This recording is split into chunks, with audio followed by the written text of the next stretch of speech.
Bonjour à tous et bienvenue à cette deuxième partie de la vidéo sur le système nerveux. C'est parti. Les organismes sont soumis en permanence à des stimuli provenant de l'environnement et de l'intérieur du corps. Ces informations sont traitées par l'organisme afin qu'il puisse élaborer une réponse appropriée qui lui permette de maintenir son intégrité. Ces réponses peuvent mettre en jeu deux systèmes de communication, le système nerveux et le système endocrinien. Le système nerveux correspond à un système de communication mettant en jeu des messages nerveux. Son fonctionnement repose sur l'existence d'un type particulier de cellules, les neurones.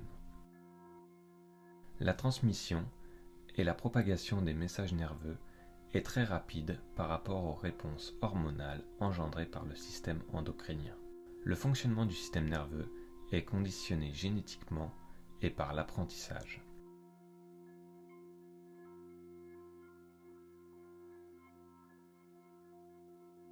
Le fonctionnement du système nerveux repose sur l'existence de deux grands types de cellules, les neurones, les cellules gliales ou névroglies.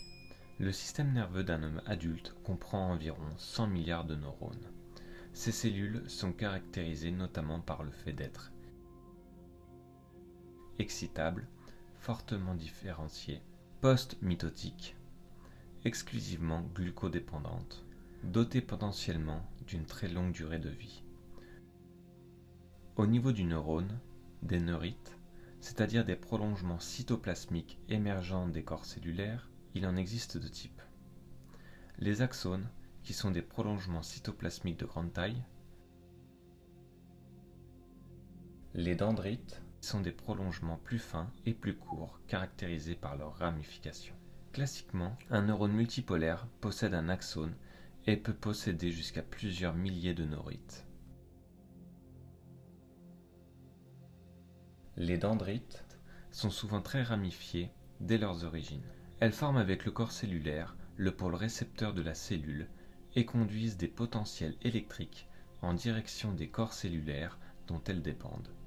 Ce type de conduction est qualifié de centripète.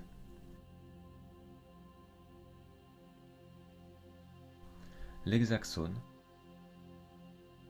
constitue à la fois les prolongements principaux des neurones et le pôle émetteur de la cellule. Ils sont spécialisés dans la conduction centrifuge des messages nerveux et plus précisément de potentiels d'action. Sa longueur varie entre moins d'1 millimètre et plus d'1 mètre. Les axones se terminent par des ramifications arborescentes ou arborisation terminale, dont des extrémités sur les boutons synaptiques ou boutons terminaux.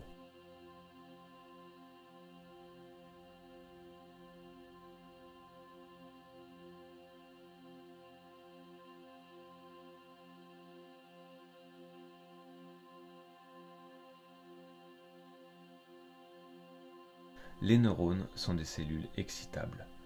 En effet, dans certaines conditions de stimulation, un neurone est capable de générer des influx électroioniques. Le potentiel d'action constitue le signal élémentaire du message nerveux. Il correspond à une inversion temporaire de la polarité membranaire au niveau de l'axone du neurone. Le potentiel d'action se propage le long de la membrane de l'axone à une vitesse constante et sans déformation. Le potentiel d'action est un signal qui se décompose en trois phases. La phase de dépolarisation conduit à une inversion de la polarité membranaire. La phase de repolarisation fait suite à la phase de dépolarisation. Durant la phase de repolarisation, la différence de potentiel redevient négative et retourne à son niveau d'origine. La phase d'hyperpolarisation fait suite à la phase de repolarisation et retourne à son niveau d'origine, c'est-à-dire son potentiel de repos. Le potentiel d'action se propage car la dépolarisation locale de la membrane plasmique s'étend aux zones voisines et génère un nouveau potentiel d'action dans la zone qui n'est pas encore excitée. Cette propagation ne s'effectue que dans un sens. La propagation est dite unidirectionnelle. Cette caractéristique tient au fait que la zone qui vient d'être excitée ne peut pas de nouveau être activée immédiatement. On parle de période réfractaire. Lors de sa propagation, cet influx nerveux se renouvelle en permanence. En conclusion, le potentiel d'action est caractérisé par un auto-renouvellement, une amplitude et une durée constante, une propagation unidirectionnelle. 3 facteurs modulent la vitesse de propagation des influx nerveux. Le diamètre de l'axone, plus il est important, plus la vitesse de conduction de l'influence est grande. La température, la propagation de l'influence s'effectue moins rapidement à faible température. La présence d'une gaine de myéline, lorsqu'une gaine de myéline est absente, la propagation s'effectue de proche en proche. En revanche, au sein des axones myélinisés, la conduction de l'influx nerveux est dite saltatoire. Dans ce cas, les potentiels d'action ne sont générés qu'au niveau des nœuds de Ranvier, lesquels sont riches en canaux ioniques voltage dépendants.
La communication entre un neurone et une cellule localisée en aval s'effectue par l'intermédiaire de structures spécifiques appelées synapses.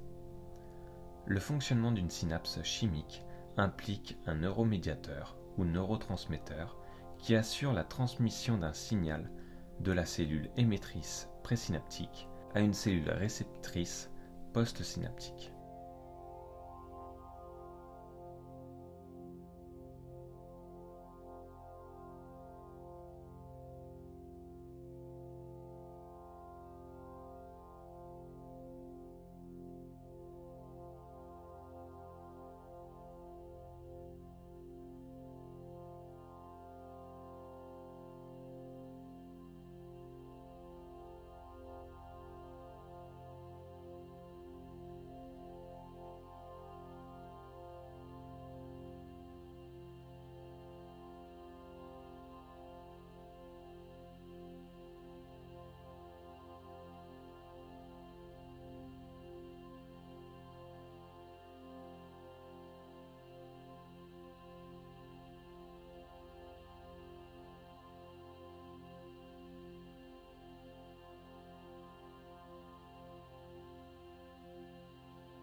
La synapse est la zone de transmission entre une cellule nerveuse et une autre cellule. Hormis les neurones sensitifs, la plupart des neurones sont à la fois présynaptiques et postsynaptiques. Les neurones font ainsi partie des chaînes neuronales. En effet, un neurone peut établir jusqu'à 15 000 connexions avec d'autres neurones. De façon classique, les neurones captent de nombreuses informations, ils les intègrent, puis les restituent, dans certains cas sous forme de messages nerveux. En fonction de la cellule postsynaptique, on distingue différents types de synapses. La synapse neuroneuronique, la synapse neuromusculaire, la synapse neuroglandulaire. Les synapses sont localisées au niveau des boutons terminaux. Il en existe 2 types. Les synapses chimiques, qui mettent en jeu des neurotransmetteurs, les synapses électriques, qui n'appliquent pas de neurotransmetteurs. Les neuromédiateurs sont des substances qui sont synthétisées par les neurones et stockées au niveau des boutons synaptiques dans des vésicules d'exocytose.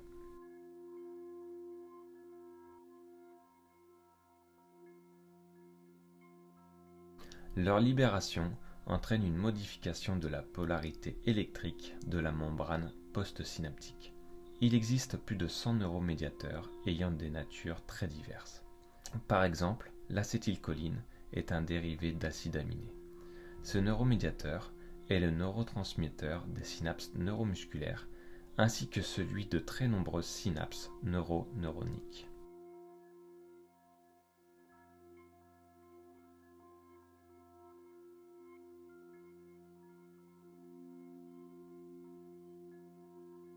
Étape 1. Suite à sa synthèse, le neurotransmetteur est stocké dans des vésicules d'exocytose présynaptique. Étape 2. L'arrivée d'un potentiel d'action ou d'un train de potentiel d'action au niveau du bouton terminal entraîne une entrée d'ion dans le cytoplasme du bouton synaptique via des canaux calciques. Étape 3. Cette entrée d'ion déclenche la libération par exocytose du neurotransmetteur dans la fente synaptique. Étape 4. Le neuromédiateur présent dans la fente synaptique, c'est-à-dire dans l'espace localisé entre les membranes pré- et post-synaptiques, va être diffusé et se fixer sur les très nombreux récepteurs spécifiques localisés au niveau de la membrane post-synaptique. Étape 5. La fixation du neurotransmetteur sur son récepteur provoque la mise en fonction de ce dernier. L'ouverture des récepteurs est associée à un flux d'ions au travers de la membrane post-synaptique. On observe alors la formation d'un potentiel gradué de type potentiel post-synaptique au niveau de la membrane post-synaptique. Étape 6. Pour limiter le fonctionnement dans le temps de la synapse, le neuromédiateur est dégradé et ou capturé par le bouton synaptique. La diffusion des neurotransmetteurs dans la fente synaptique est un phénomène beaucoup plus lent que la progression des courants électriques le long des membranes. On observe donc un ralentissement de la propagation du message nerveux au niveau des synapses. Ce ralentissement est qualifié de délai synaptique. La communication au sein d'une synapse est unidirectionnelle, car les récepteurs du neurotransmetteur ne sont présents que sur l'élément post-synaptique. Le message nerveux provient toujours du neurone présynaptique et va en direction de l'élément post-synaptique.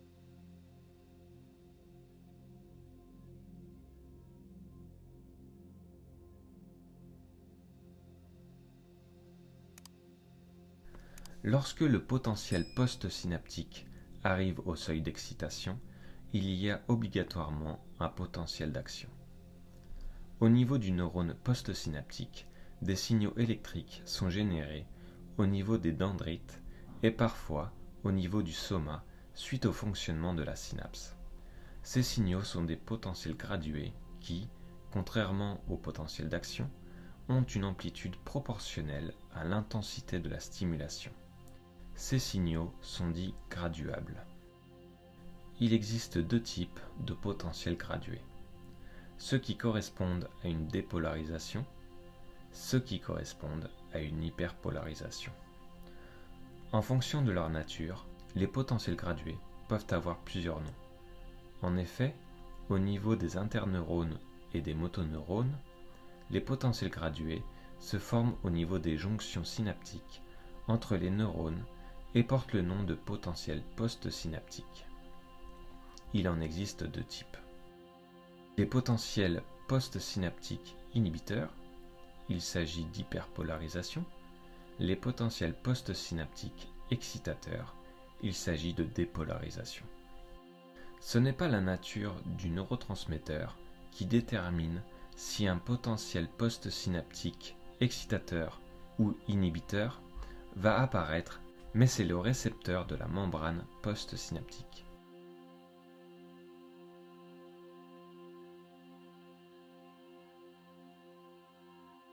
L'intégration neurale correspond à la faculté du neurone à synthétiser toutes les informations qu'il reçoit afin de fournir une réponse appropriée.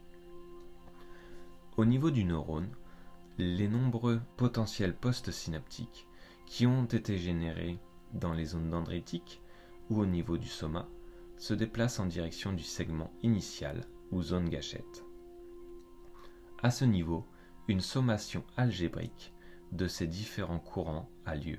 Si la somme des potentiels postsynaptiques excitateurs et inhibiteurs atteint un voltage équivalent ou supérieur à celui du seuil d'excitation du neurone, alors un potentiel d'action ou un train de potentiel d'action apparaît. C'est la loi du tout ou rien. Les potentiels postsynaptiques inhibiteurs, en raison de leur hyperpolarisation qu'ils créent, éloignent le potentiel membranaire du seuil d'excitation du neurone, ce qui a tendance à limiter l'apparition de potentiels d'action. A l'inverse, les potentiels postsynaptiques excitateurs, qui correspondent à des dépolarisations, vont approcher le potentiel membranaire du seuil d'excitation et auront donc tendance à favoriser l'apparition de potentiels d'action. Un neurone reçoit quasiment en permanence de très nombreux signaux provenant de neurones avec lesquels il fait synapse. Le neurone intègre ces signaux qui sont parfois contradictoires. Les réponses binaires découlant de la loi du tout ou rien ne sont pas suffisantes pour permettre au neurone de restituer une information complexe. Pour y parvenir, le neurone va mettre en jeu un phénomène qualifié de neuromodulateur. Le neurone va moduler la fréquence à laquelle il émet des potentiels d'action. Plus un neurone sera stimulé, plus il émettra de potentiels d'action à une fréquence élevée. C'est-à-dire que les potentiels d'action seront de plus en plus proches dans le temps. A l'inverse, pour traduire une diminution de l'intensité de stimulation, un neurone va diminuer la fréquence à laquelle il émet des potentiels d'action. L'intensité de la stimulation est donc codée en modulation de fréquence des potentiels d'action. La neuromodulation. Dans un contexte physiologique, un neurone peut établir jusqu'à 15 000 connexions avec d'autres neurones. Ce neurone est donc soumis en permanence à un influx très important d'informations que sont les potentiels postsynaptiques excitateurs et inhibiteurs. En résumé, au sein d'un neurone, le message nerveux prend plusieurs formes. Une composante électrique au niveau dendritique et au niveau du soma. On observe des potentiels gradués, c'est-à-dire des courants non propageables, décrémentiels, dont les amplitudes varient en fonction de l'intensité de la stimulation. Il s'agit des potentiels postsynaptiques excitateurs, des potentiels postsynaptiques inhibiteurs et des potentiels récepteurs.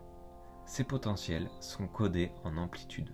À partir du segment initial, on observe, si la dépolarisation atteint le seuil d'excitation, des trains de potentiel d'action, c'est-à-dire des courants propageables, non décrémentiels et dont les amplitudes sont constantes.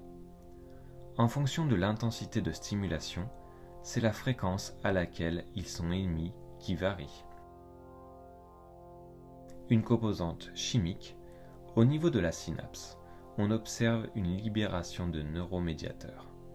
La quantité de neurotransmetteurs libérés dans la fente synaptique est strictement corrélable à la fréquence des potentiels d'action parvenant aux boutons terminaux.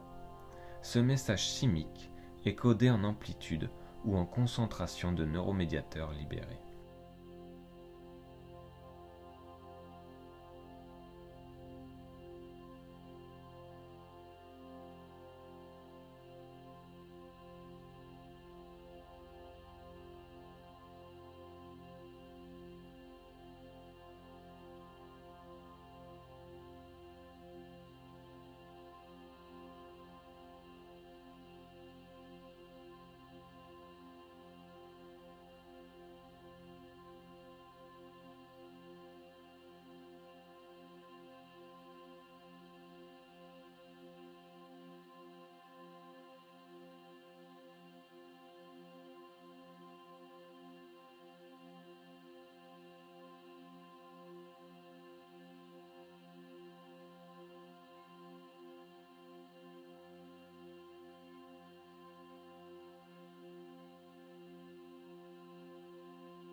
Ce type de synapse est retrouvé à l'interface entre neurones moteurs et une cellule musculaire.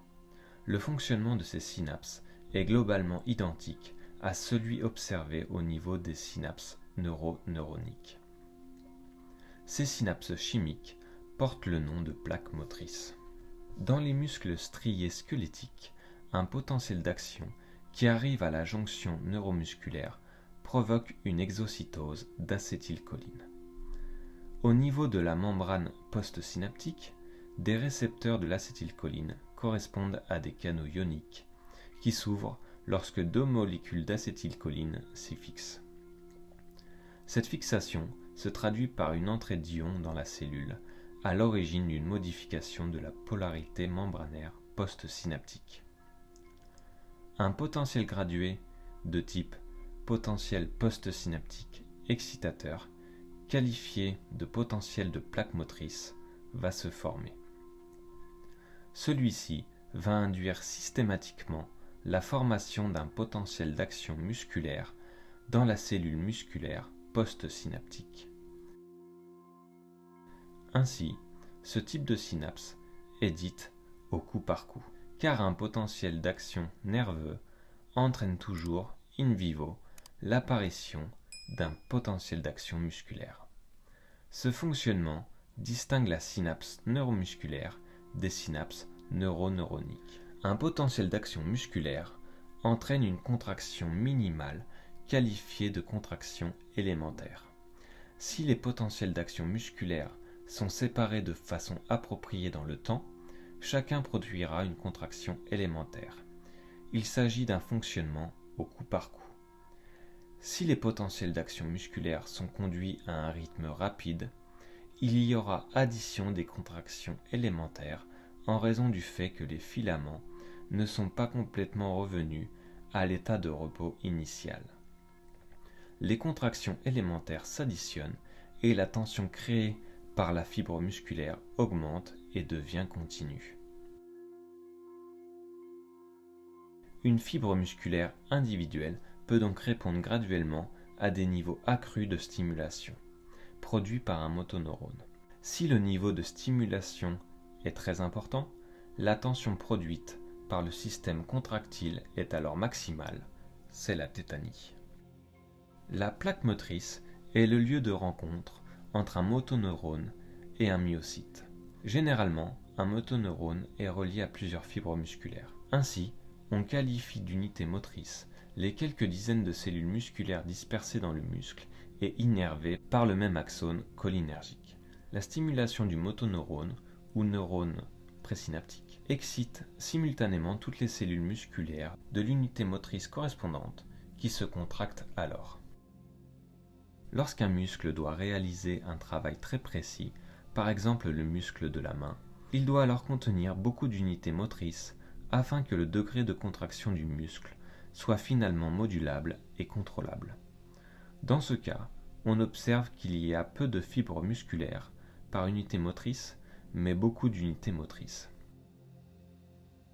A l'inverse, un muscle réalisant un travail grossier ne contiendra que peu d'unités motrices. Le degré de contraction du muscle sera alors moins facilement contrôlable. On observe ainsi qu'il y a beaucoup de fibres musculaires par unité motrice. Voilà pour cette seconde vidéo sur le système nerveux, d'autres arriveront durant l'évolution de la chaîne. Je te donne certaines définitions dans le détail de la vidéo. J'espère que cette vidéo t'a plu et qu'elle t'a été utile. On se dit à bientôt dans une nouvelle vidéo.